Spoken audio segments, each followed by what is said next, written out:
Good morning all. Yesterday I put out a little picture saying there's 113 days to us here in the latitude that is Drammen Oslo area. We have 113 days until we're able to synthesize vitamin D. And the window with which we'll be able to synthesize vitamin D on day 113 will be very small. But that doesn't mean that daylight exposure, sunlight exposure is just kind of pointless at the moment. No. Because you still need to think about it in as far as the more clothes you wear, the less sunlight exposure you have. For me now, I have a bit of my neck and my face to daylight exposure, even though it's dark still. It would be exposed to daylight, which just isn't enough. It isn't enough. Remember, you are effectively a big solar panel. Different wavelengths of light, different colours of light interact with your body at different levels for different things.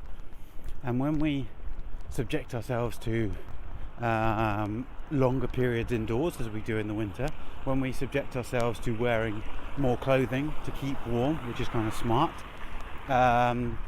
then we start to deprive ourselves of these various wavelengths of light. And if we're talking about reds, we're talking about infrareds, we're talking about the UV parts of the spectrum. We're also talking about greens and yellows,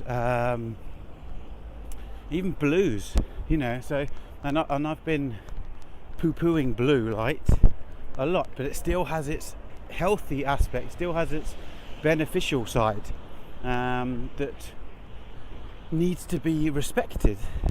So what can we do? So we still get as much daylight as we can, and the earlier in the day the better for your circadian function, and again, where there's chance, expose as much skin to the sun as possible. Now that might be very little at this time of year, and therefore make up for it in other ways.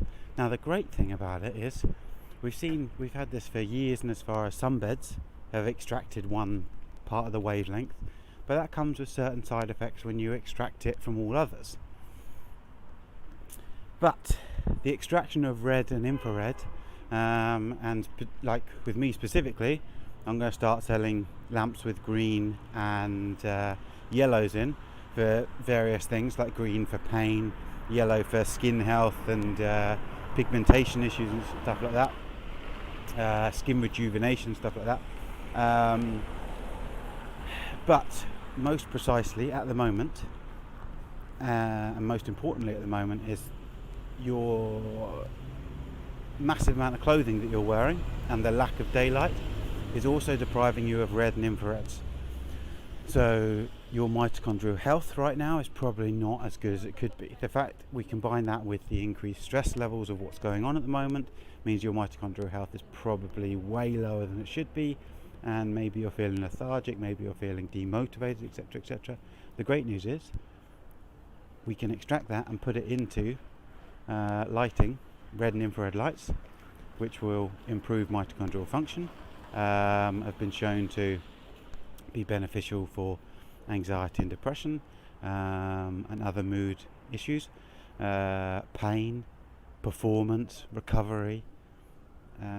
It's a brilliant thing to shine yourself with red and infrared.